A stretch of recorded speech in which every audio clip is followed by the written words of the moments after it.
Halo, berjumpa lagi di video pembelajaran biologi. Di video kali ini kita akan membahas tentang sistem koordinasi ya. Tahukah kamu bagaimana mekanisme kerja organ-organ pada sistem indera berikut? Nah, kamu pasti tahu ya bahwa ini adalah organ-organ pada sistem indera. Ada indera pendengaran, indera bau, dan juga indera perasa. Nah, tubuh kita itu dilengkapi dengan organ panca indera sehingga bisa melihat, mendengar, dan mencium, dan juga mengecap.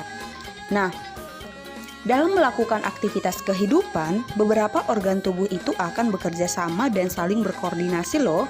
Contohnya nih, jika sudah dekat waktu ujian sekolah, nah kamu timbul rasa takut mendapatkan nilai yang rendah. Nah, rasa takut tersebut itu mendorong kamu untuk belajar. Nah, pada waktu belajar, kamu mengambil buku, kemudian membaca, mengingat, dan menulis itu untuk membuat rangkuman ataupun mengerjakan soal-soal latihan.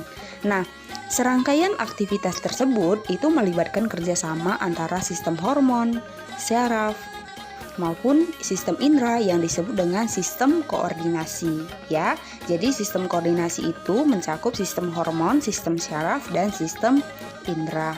Nah, bagaimana mekanisme sistem koordinasi pada manusia? Nah, di video kali ini kita akan bahas ya.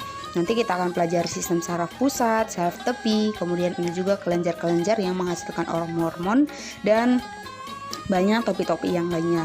Tonton terus video ini, jangan lupa untuk like dan subscribe ya. Terima kasih. Selamat belajar. Semoga video ini bisa bermanfaat untuk kamu. Nah, poin pertama yang kita pelajari adalah tentang sistem syaraf ya. Nah, tahukah kamu apa itu sistem syaraf? Sistem syaraf itu merupakan sistem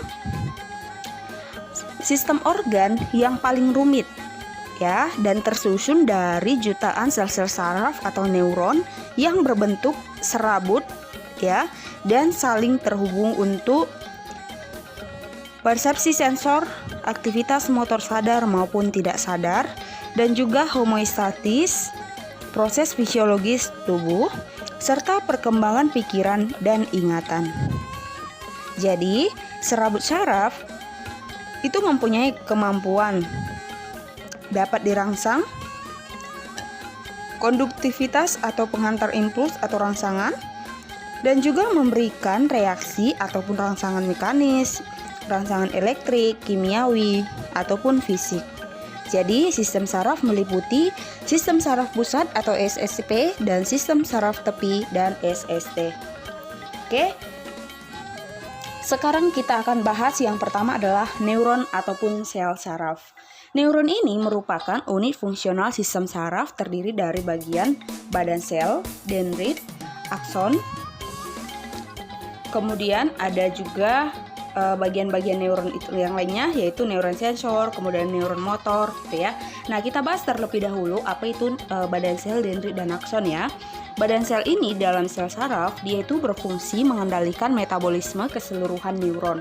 Nah, sedangkan dendrit itu adalah juluran sitoplasma untuk menerima impuls dari sel untuk dikirimkan ke badan sel. Nah, sedangkan akson ini adalah juluran sitoplasma yang panjang untuk mengirimkan impuls itu ke neuron lainnya. Jadi ini akson ini lanjutan dari dendrit ya, dia itu menjulurkan ke neuron yang lain. Oke. Nah, jadi akson ini dibungkus oleh selubung mielin ya, akson dibungkus oleh selubung mielin. Bagian akson yang tanpa mielin itu disebut sebagai nodus Ranvier untuk mempercepat jalannya impuls. Jadi, mielin ini ditutupi oleh selubung Schwann atau neurilema. Oke, jadi itu ya bagian-bagian dari sel saraf atau neuron. Ada badan sel, dendrit, akson, dan juga selubung mielin, nodus Ranvier, dan sel Schwann atau neurilema. Nah, neuron itu tidak dapat melakukan mitosis ataupun pembelahan. Namun, serabut dari neuron itu dapat beregenerasi. Ya, neuron berdasarkan fungsinya ada tiga ya, neuron sensor atau aferen, menghantarkan impuls dari organ sensor ke saraf pusat. Ada juga neuron motor atau eferen, menghantarkan impuls dari saraf pusat ke organ motor atau kelenjar. Jadi ini lanjutan dari aferen ya. Kemudian ada neuron konektor, itu penghubung antar neuron yang satu dengan neuron yang lain. Nah, berdasarkan juluran sitoplasmanya, neuron itu dibagi menjadi beberapa juga ya. Ada neuron multipolar. Multipolar berarti satu akson dan ada 2 dendrit atau lebih ya. Neuron bipolar itu 2 juluran berupa dendrit dan akson. Kemudian ada neuron unipolar. Neuron unipolar ini adalah neuron bipolar yang tampak hanya memiliki satu juluran dari badan sel karena akson dan dendritnya berfusi. Oke, itulah dia pembagian dari neuron. Nah, ini adalah struktur sel saraf ataupun neuron yang saya jelaskan tadi ya. Coba kamu perhatikan, di sini ada akson, ada nodus Ranvier, selubung mielin atau sel Schwann, ada badan sel, dan juga ada dendrit. Nah, inilah dia ya bagian-bagiannya. Sekarang kita bahas bagian saraf yang kedua adalah sel neuroglia ataupun glia ya. Nah, sel neuroglia ini adalah sel penunjang pada saraf pusat yang fungsinya itu sebagai jaringan ikat. Ya, jenis-jenis sel glia ini adalah ada astrosit, ya, ada oligodendrosit, ada mikroglia, dan ada juga sel epidema. Astrosit itu sebagai lem yang menyatukan neuron. Oligodendrosit itu membentuk lapisan mielin. Ada mikroglia untuk pertahanan imun ataupun pertahanan sel tubuh. Ya, kemudian ada sel epidema, itu membran epitelium yang melapisi rongga cerebral dan medula spinalis. Oke, sekarang kita bahas bagian saraf yang ketiga adalah sinapsis. Nah, sinapsis ini merupakan hubungan antara neuron yang satu dengan neuron yang lain. Jadi titik temu antara ujung akson dari neuron yang satu dengan dendrit dari neuron lainnya, ataupun berhubungan ke otot dan kelenjar. Ya, jadi bagian sinapsis itu ada prasinaps atau bagian aksel terminal, ada celah sinaps atau ruang antar prasinaps dengan pasca sinaps. Ada juga pasca sinaps, itu bagian dari dendrit. Nah, jadi itu ya, sinapsis inilah penghubung antara neuron yang satu dengan neuron yang lain. Nah, jadi pada selah sinaps itu terdapat juga substansi kimia untuk mengirimkan impuls. Ada juga neurotransmitter, itu bersifat eksitasi ya, meningkatkan impuls atau inhibisi atau menghambat impuls. Oke. Nah, ini adalah struktur dari sinapsis ya. Jadi kalian bisa perhatikan sama-sama mana neurotransmitter, mana neuron pasca sinaps, mana terminal akson, kemudian ada celah presinapsis, ada juga vesikel pasca sinapsis, dan ada juga celah sinapsisnya. Seperti inilah dia struktur dari sinapsis. Oke, kita lanjut ya.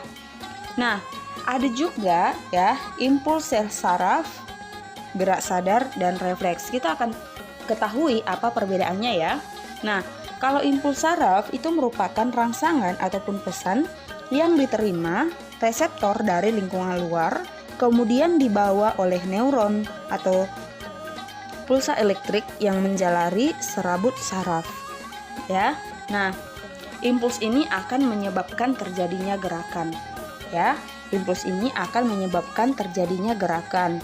Nah, gerakan yang disebabkan oleh impuls ini terdiri atas dua, yaitu gerak sadar dan gerak refleks. Nah, gerak sadar itu ya gerak yang terjadi karena disengaja ya ataupun disadari.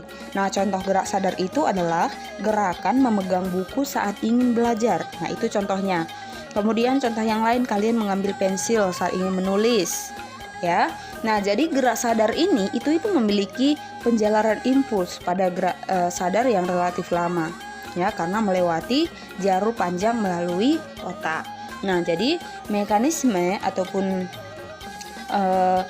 penjalaran impuls pada gerak sadar ini dimulai dari ini ya, impuls kemudian diterima oleh reseptor ataupun indera, kemudian nanti akan diteruskan ke saraf sensorik, kemudian ke otak dan saraf motor, dan juga ke efektor atau otot. Nah, Perbedaannya dengan gerak refleks, ya, kalau gerak refleks ini kan gerakan yang tidak disengaja atau tidak disadari. Jadi penjalanan impulsnya itu berlangsung cepat, ya, melewati jalur pendek dan tidak melalui otak. Itu dia perbedaannya ya. Kalau tadi gerak sadar itu melalui otak. Nah, tetapi ini tidak melalui otak, tetapi melalui sumsum tulang belakang. Nah, contohnya nih, ketika kalian mengangkat kaki saat menginjak paku, ya, misalnya nih ketika kalian juga tertusuk oleh duri, nah itu merupakan gerak refleks, ya. Kemudian menutupnya kelopak mata ketika benda asing masuk ke mata, ya, itu juga merupakan contoh gerak refleks. Nah, kemudian gerakan tangan saat Anda memegang benda panas, pasti pernah ya, misalnya kita kesentuh setrika atau tiba-tiba panas, itu adalah gerak refleks. Oke, jadi urutannya itu adalah impuls saraf, kemudian reseptor indera, nah masuk ke saraf sensori, sumsum tulang belakang, kemudian diterima oleh saraf motor dan juga efektor atau otot. Nah, oke, itu dia bagaimana impuls saraf, gerak sadar, dan gerak refleks. Oke. Sekarang kita akan bahas bagaimana mekanisme penghantaran impuls ya. Nah, impuls yang diterima oleh reseptor itu dihantarkan oleh dendrit menuju badan sel saraf dan akson, kemudian dihantarkan lagi ke neuron yang lainnya. Jadi, neuron dalam keadaan istirahat itu memiliki energi potensial membran untuk bekerja mengirim impuls. Nah, energi tersebut dihasilkan oleh berbagai komposisi ion. Namanya itu ion intraseluler dan ekstraseluler. Jadi dalam sel, ion positif untuk kalium ya dan natrium itu rendah.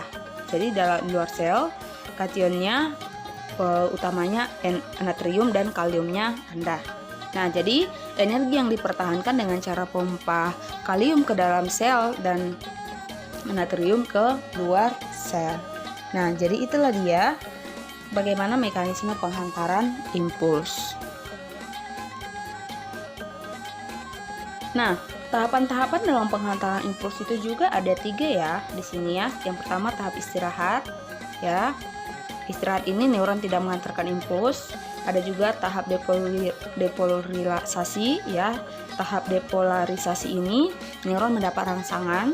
Kemudian ada tahap repolarisasi, di mana tahapan ini saluran tertutup, ya. Kemudian saluran kalium terbuka sehingga kaliumnya keluar. Jadi kondisi akan kembali seperti tahap istirahat. Oke. Sekarang kita akan fokus membahas bagaimana dari sistem saraf pusat. Ya, bagaimana apa itu sistem saraf pusat atau SSP, dan kemudian nanti kita akan bahas juga apa itu sistem saraf tepi atau SST. Oke. Nah, yang pertama sistem saraf pusat. Sistem saraf pusat ini ya meliputi otak ataupun cerebral dan juga sumsum tulang belakang, disebut sebagai medula spinalis. Nah, keduanya dilapisi jaringan ikat yang disebut meninges yang terdiri atas diameter, arachnoid, dan durameter. Jadi otak dan medula spinalis ataupun sumsum tulang belakang itu memiliki substansi abu-abu ataupun bagian luar dan substansi putih atau bagian dalam. Nah, jadi yang abu-abu bagian luar dan yang putih itu bagian dalam ya. Nah, jadi sistem saraf pusat ini terdiri atas beberapa bagian ya. Sistem saraf pusat ini terdiri atas beberapa bagian. Yang pertama adalah otak ya. Sudah pasti otak manusia itu diperkirakan mencapai 2% dari keseluruhan besar tubuh ya. Jadi otak manusia itu terdiri atas 100 miliar neuron ataupun sel saraf yang terhubung oleh sinapsis membentuk anyaman kompleks. Ya, kita bisa bayangkan ya, dari ujung rambut sampai ke ujung kaki itu terdiri atas miliaran neuron, ratusan miliar ya. Bagian-bagian dari otak itu ada beberapa di sini ya. Yang pertama cerebrum, otak besar ya.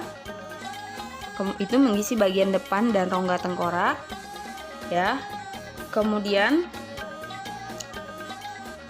ada juga ya, di sini kita perhatikan bagian-bagian otak, ada cerebrum, ada cerebellum ya. cerebrum dan cerebellum. Nah, ini tadi ada gyrus, sulcus, viscera, ada pons, medulla oblongata, medulla spinalis. Oke. Nah, ini adalah area fungsional cerebrum yang sudah tadi di slide sebelumnya ya. Ada lobus frontal, gyrus presentral, ada juga sulcus central, ada juga gyrus prostentral dan lobus parietal. Nah, ada juga lobus occipital dan lobus temporal. Oke, nah sistem saraf pusat kedua, yang pertama tadi itu ya cerebrum, ya cerebrum ataupun otak besar. Yang kedua adalah diencephalon. Apa itu diencephalon? Diencephalon ini terletak di antara cerebrum dan otak tengah. Ya, terdiri atas talamus, hipotalamus, dan epitalamus. Talamus itu berfungsi menerima dan meneruskan impuls, sedangkan hipotalamus itu berfungsi mengendalikan sistem saraf otonom. Nah, sedangkan epitalamus itu berperan dalam dorongan emosi. Oke, bagian SSP yang ketiga adalah sistem limbik. Ya, ada sistem limbik. Sistem limbik ini adalah cincin struktur otak, ya, depan yang mengelilingi otak dan saling berhubungan melalui jalur neuron yang rumit. Oke, jadi fungsinya untuk pengaturan emosi, mempertahankan kelangsungan hidup, pola perilaku sosioseksual, motivasi, dan juga belajar. Oke, itu dia sistem limbik. Nah, ini adalah sistem limbik pada penciuman dan respon emosional. Ya, ada komponen cerebrum dari sini, komponen diencephalon juga ada. Kemudian ada juga gyrus ya, kelenjar pineal, ada juga corpus callosum dan lain sebagainya.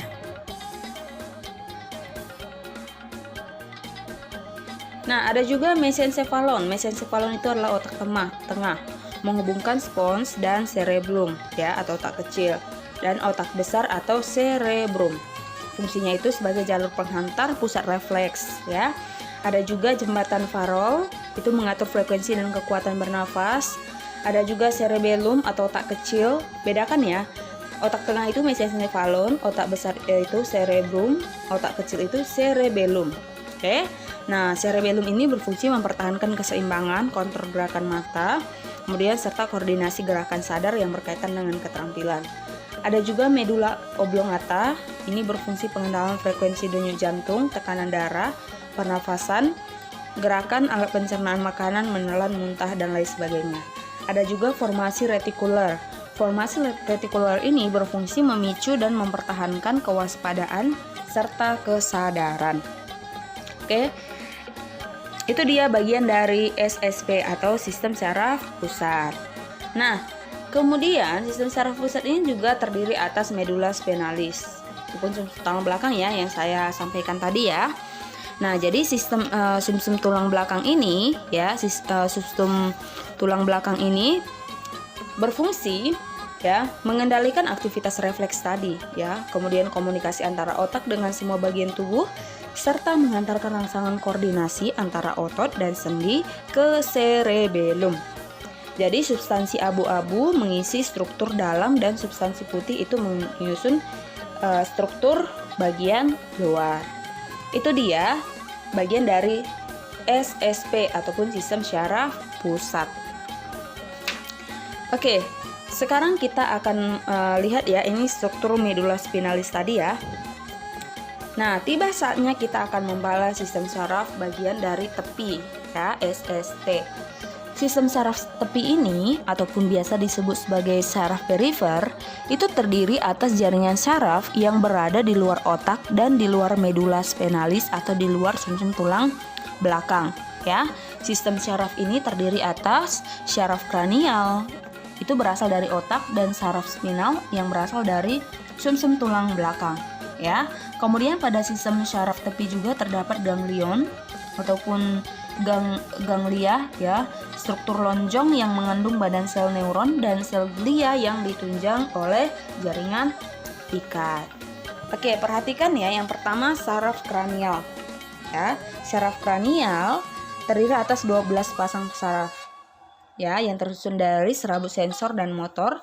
Tetapi beberapa saraf dari saraf kranial ini tersusun dari serabut sensor saja. Ya, jadi saraf-saraf pada saraf kranial ini diberi nama dan disusun dengan angka Romawi. Ini ya, ada nama-namanya di sini, ada kranial aksesori, kemudian saraf olfaktori, ya, kemudian okulomotor, ada troklear, kemudian ada facial, kemudian ada optik, vagus, dan lain-lain sebagainya. Oke, itu dia saraf kranial. Ya, ini dia nama saraf kranial dan fungsi-fungsinya ya. Kalian bisa lihat di sini ya, ada 12 ya. Saraf kranial itu ada 12. Dan juga disertai dengan fungsi-fungsinya. Jadi saraf olfaktori itu CN1, fungsinya itu sebagai indera penciuman. Wow, luar biasa ya, bagaimana ciptaan Tuhan menciptakan manusia itu dengan banyak saraf-saraf yang memiliki fungsi tertentu ya, fungsi khusus dari setiap bagian-bagiannya. Oke, kemudian yang kedua, bagian dari SSRT itu adalah saraf spinal. Saraf spinal ini terdiri atas 31 pasang syaraf yang nanti akan muncul dari segmen-segmen medula spinalis yang diberi nama sesuai ruas tulang belakangnya. Ya. Oke. Nah, jadi ini dia ya perbedaan dari syaraf simpatis dengan parasimpatis ya. Bisa kita lihat contohnya itu perbedaannya asal saraf. Kalau saraf simpatis itu berasal dari bagian toraks ya, dan juga lumbar medula spinalis, sedangkan saraf parasimpatis berasal dari area kranium ataupun kepala dan sakrum ataupun tulang belakang, tulang kemaluan ya. Nah, kita sudah membahas tadi bagian-bagian dari sistem saraf tepi ya, ada 2, saraf kranial dan saraf spinal. Saraf kranial ada 12 pasang ya. Kemudian ada saraf spinal itu terdiri atas 31 pasang. Oke, demikian sistem syaraf ya yang bisa saya sampaikan kepada kalian di video ini. Nanti kita lanjut materi tentang gangguan sistem saraf di video-video selanjutnya. Terima kasih, sampai bertemu di video selanjutnya. Dah.